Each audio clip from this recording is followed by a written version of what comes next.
Good morning, my friends. This is Emil Lurkus from New Healing, and today is starting another beautiful, almost rainy morning with energy healing, or what to call it, energy transference, and sharing the ideas and the knowledge. Interesting about the energy transference. As I'm always stressing, it doesn't matter what concept or what the words we use, it is always mean the same. Energy transfers happens between us intentionally or unintentionally. Even if you're walking down the street on a busy morning somewhere in downtown, or you in a subway or in the bus, packed bus, you unwillingly sharing your energy with someone else's. You want it or not, it doesn't matter. It works through your unconsciousness. It's like if you put different vegetables in a soup, their color or like smell it's gonna, or the taste is gonna interact and gonna make one some kind of bouillon. So same thing with the food. Of course, some foods are able to preserve its own qualities, other not. But let's say yesterday we were making red rice, so it's always gonna color everyone around, so it spreads wherever it has.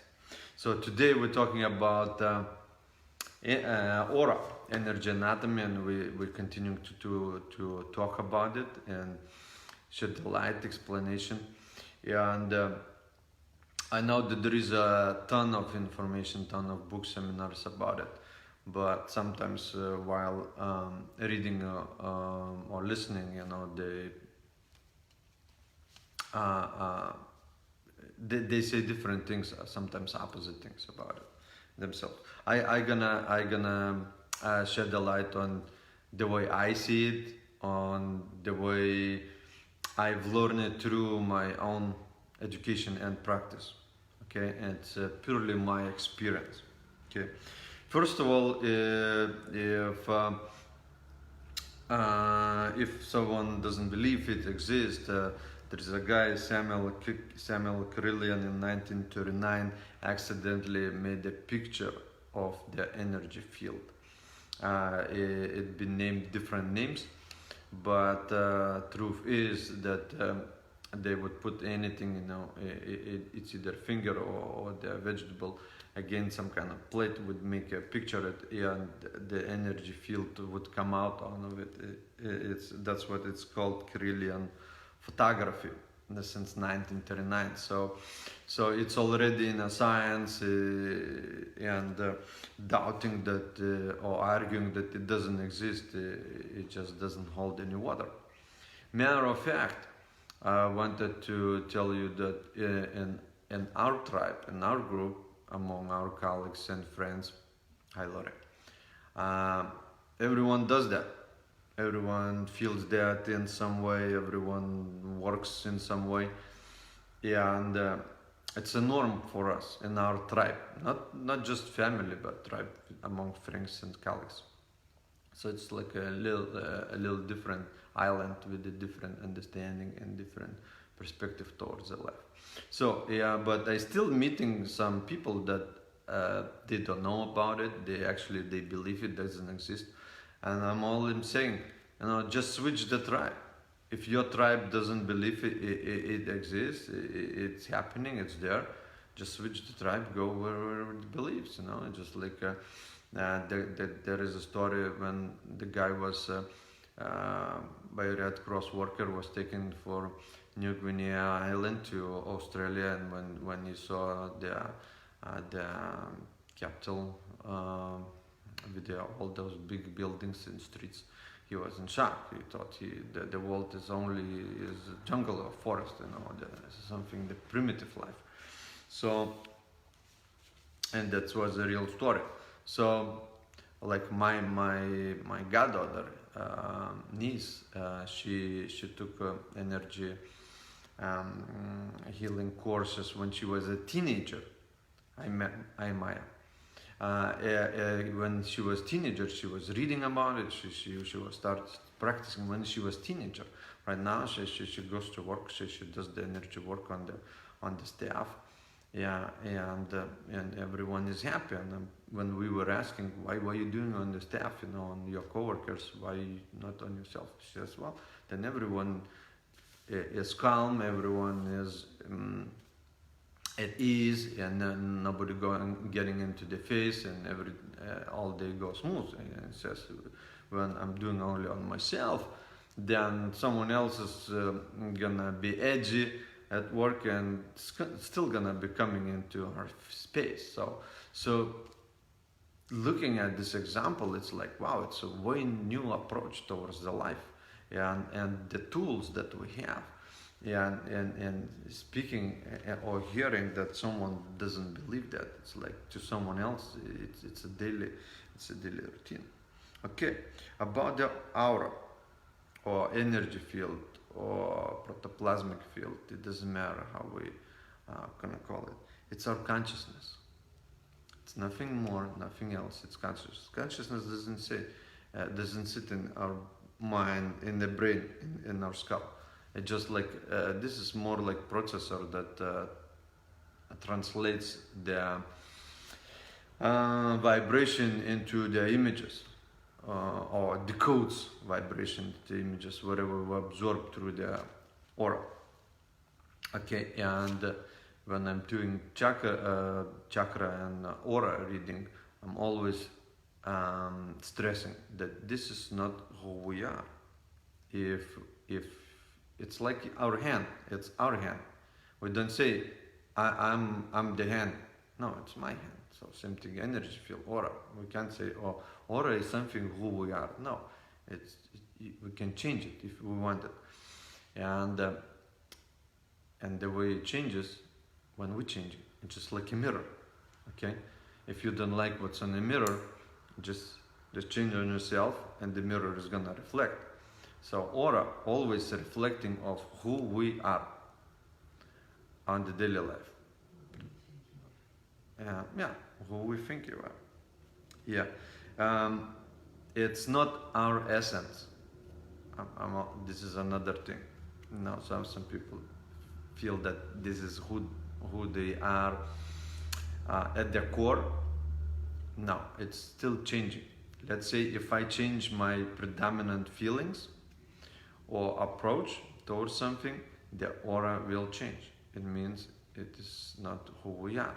It's some kind of representation. When I was studying at the Barbara Brennan School of Healing, there was another concept, aura as an energy defense system. Okay, aura is energy defense system. How is that working right now? Okay, and what is defending from or what? We're defending our wounding. When we were children, we got into some kind of situation, usually up to 5 years old, and we got wounded, strong emotional damage that was done. Or we reacted that, well, this is something wrong, and we took it as a wounding.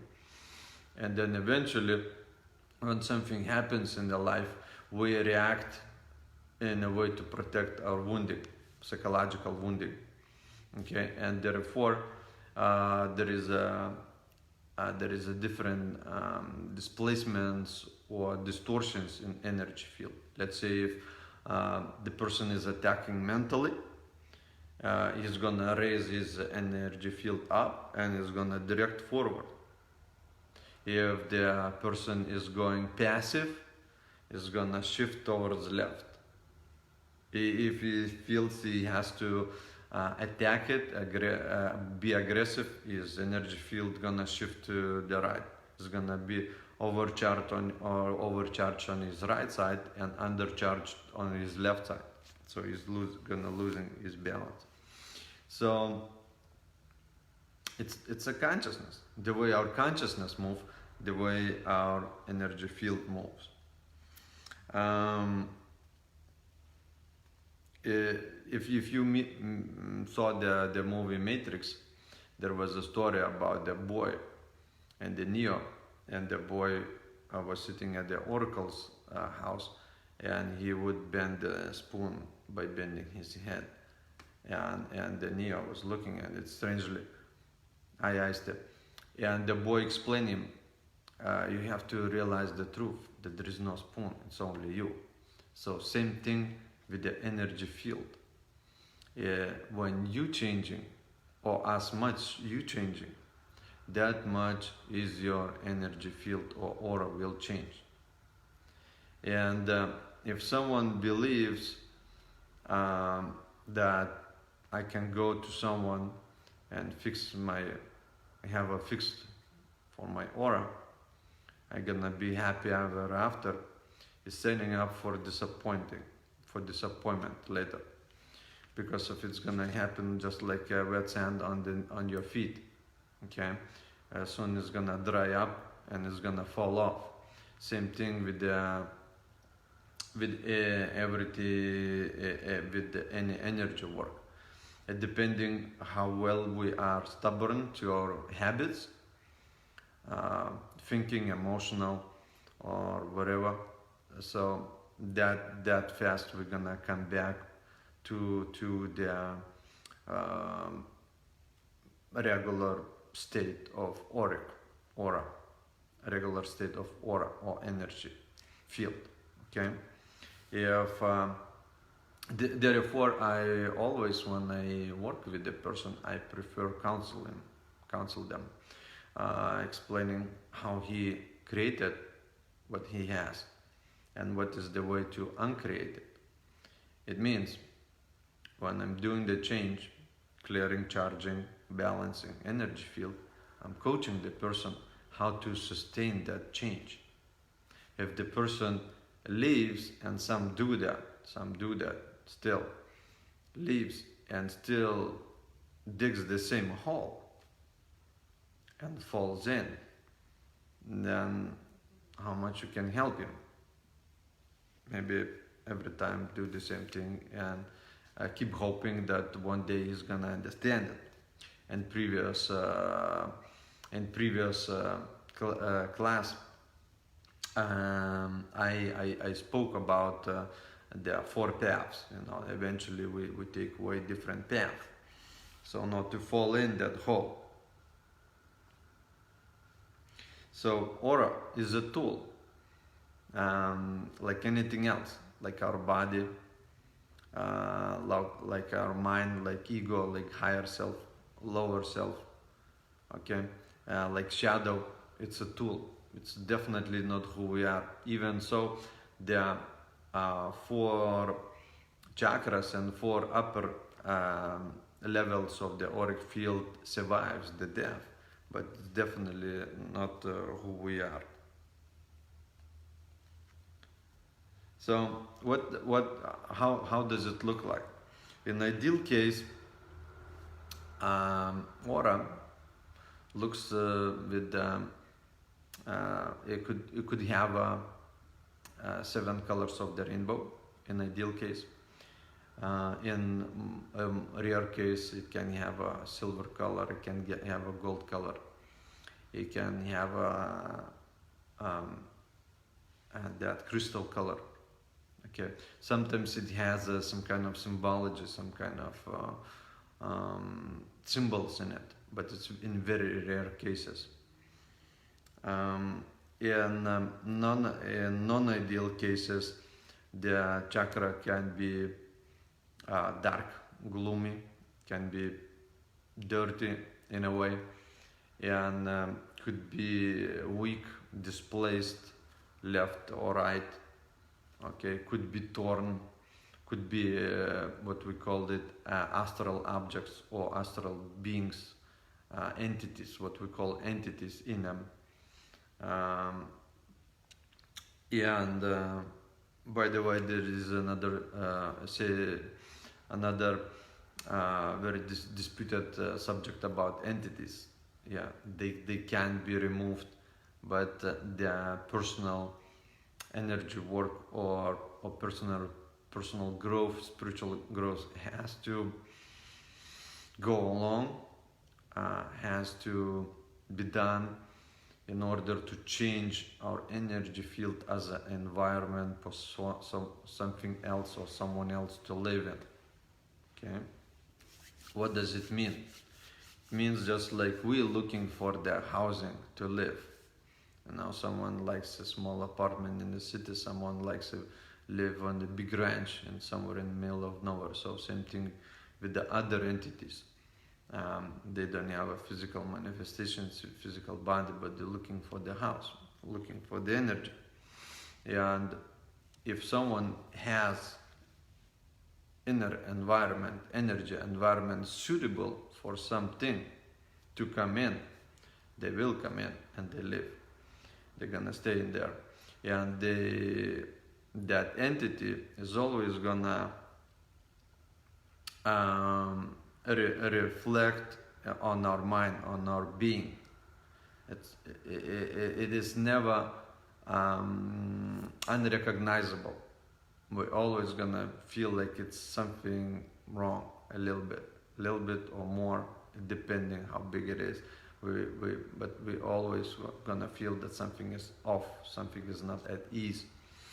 And to change it, some people are very eager to get rid of it. So if we change ourselves, do the big work, then our environment, energy shifts. And for them, it's not suitable to stay in us, and they're gonna look for more suitable housing. They're gonna leave us. Because I noticed when I worked with the entities, we would clear the entities and they would be back in 2-3 days. Or you would clear it and they would be back in 2-3 days. What does it say? It says that the person shifts back into his habits and creates his previous environment again. Okay? It's like you give them clean clothes and they go out on the street, they fall into the grass, into the mud, makes a mess of them and then come back and says, how come again, I'm in the mess? Well, that's the habit of your life, of your daily habits. So what I noticed is that when we were doing experimenting with Vipassana meditation, it did clear the entities just by itself, by default. Okay, so some practices do work, but it means that we have to continue doing that work. Okay, or when we're doing the let's say some kind of spiritual practice, meditation, yoga, but most important, changing our mind, changing ourselves, then we become light, bright, shiny, in a way dry. It's like some kind of cockroaches or whatever ants, what they're looking for some kind of dirt, not clean floor, maybe some food on the floor, some dampness to stay in their darkness. So same thing with those entities. If we have all those kind of things, darkness, so, and what is it? This is some kind of pain, and I spoke about it when I was speaking about the chakras and healing through the chakras. When we're hurting, we didn't forgive something. If we're not letting go, if we're keeping ourselves in the low vibration through low emotions or attitudes, this happens. So that's regarding those entities that lives in us.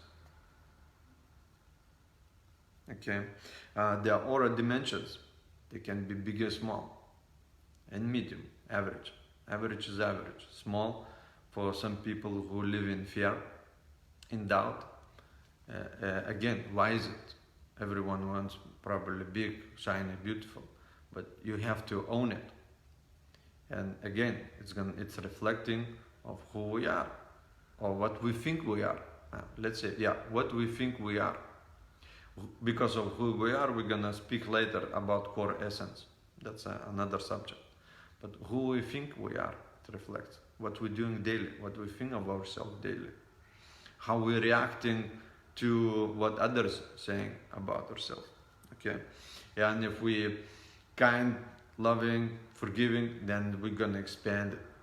The chakra cords is gonna be very beautifully stretching, and the aura is gonna be stretched. And it doesn't matter, gonna stretch. It doesn't matter what the environment is dictating. It matters how you're reacting. You could be living in a dangerous environment, maybe not the best neighborhood, but if you walking with self-confidence, with belief, with forgiveness, okay, you're gonna be expansive, okay. And some live in the best ideal circumstances or housing, and they're still looking for the reasons to be angry, to be upset, to be sad, okay. And that's gonna be reflected in the frequency of the energy, which means the color.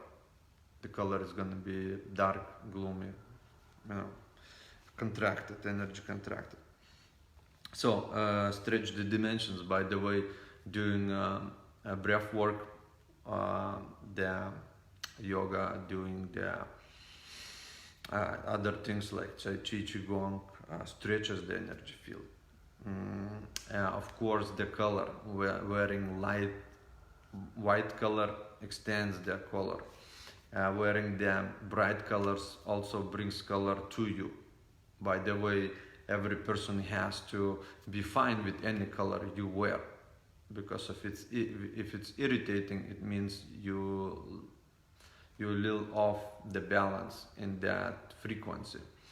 Person should be fine with wearing any of 7 colors, rainbow colors. And then there is another thing as preference for the day to wear it or not.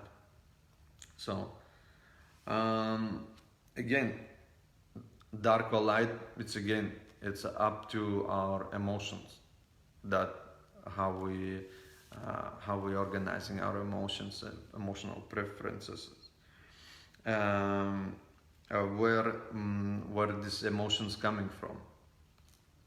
It's gonna come from the energy of that of your field. Is gonna be affected by the music you listen. Think about it. What music you listen? Is it some kind of nice, beautiful, or is it some kind of horror music? It's gonna be because of what we listen, as we respond in some way. We enjoy it. Okay. If someone likes horror movies, then his energy field gonna look like in horror movie, because of the person sits and experiences all those emotions as it is true.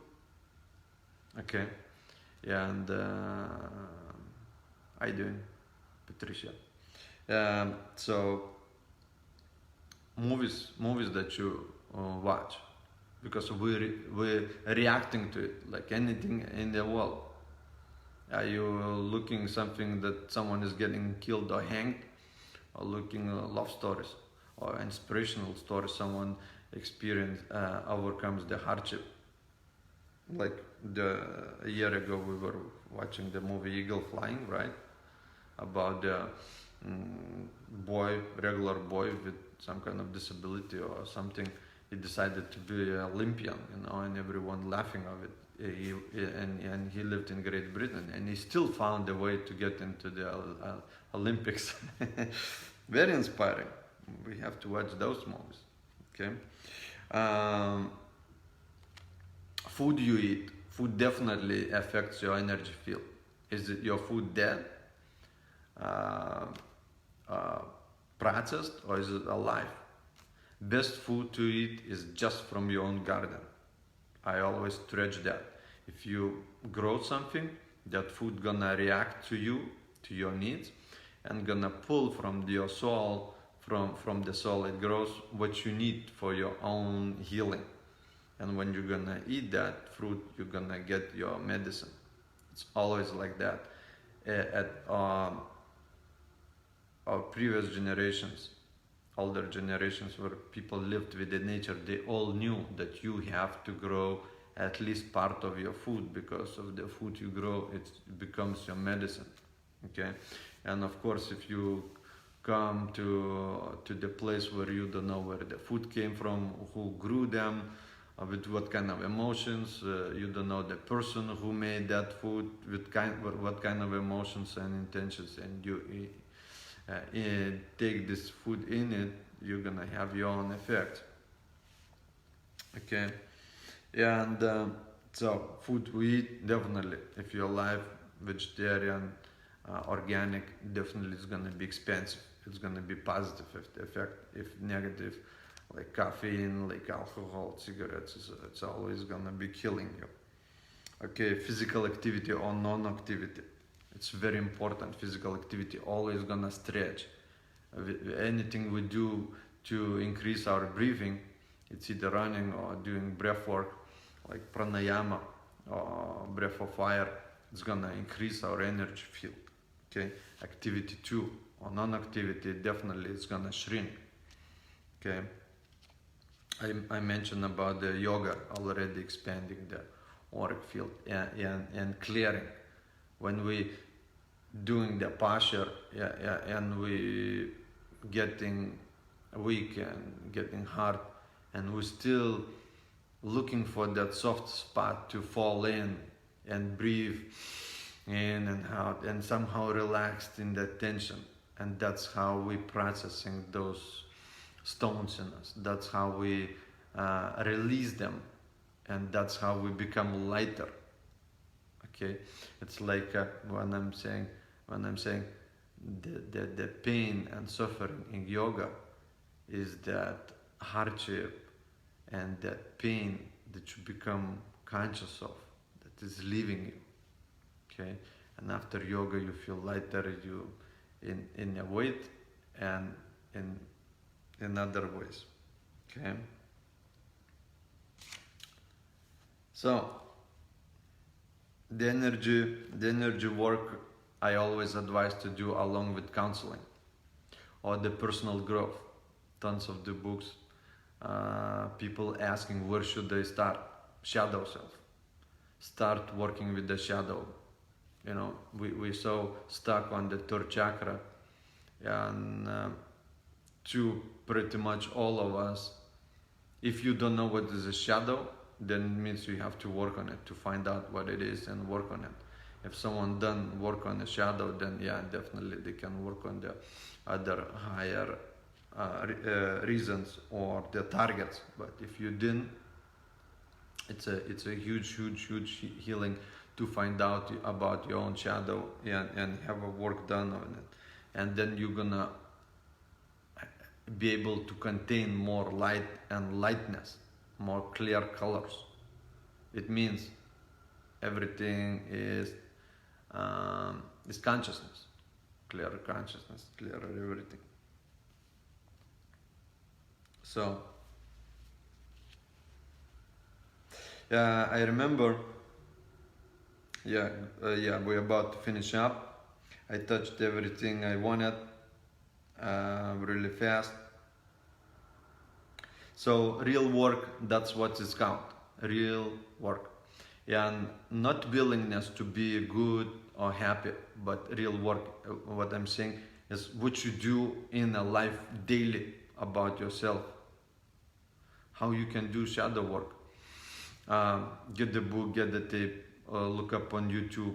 There is a different exercises, ideas, topics, and find out what it is that shadow work at the first, and then start working on yourself. How you work, it's like anything else. You have a practice, so some kind of practice, practical exercises, and you work on yourself. And I assure you, it's not one day thing. You know, it's not. It doesn't happen overnight. But it's worth a while. Matter of fact, when some guys teachers, healers, they haven't done energy work on their own shadow, so they always lacking that thing. They always falling into the same holes. So um, going back to where we are and what environment we live in, I'll tell you a beautiful story about my tribe. You know, we used to we used to have gatherings in my home, and we used to everyone have a glass of water, and we would try to charge it as much as we can, and then we would test it, see it, who charged the most. And we were at the point that we didn't use the pendulums that I advised to starters. We used just hands to see, observe, or feel that energy by hands. So imagine that this life is real and someone is living that. So, and if your tribe doesn't do that, you can always join ours and experience that. That's all for today. If you have questions, something on your mind, more clarity, always ask me directly or indirectly. I'll try to reach you and explain you. Okay, that's all for now. That was Emil Lurkos from You Healing, and stay well all.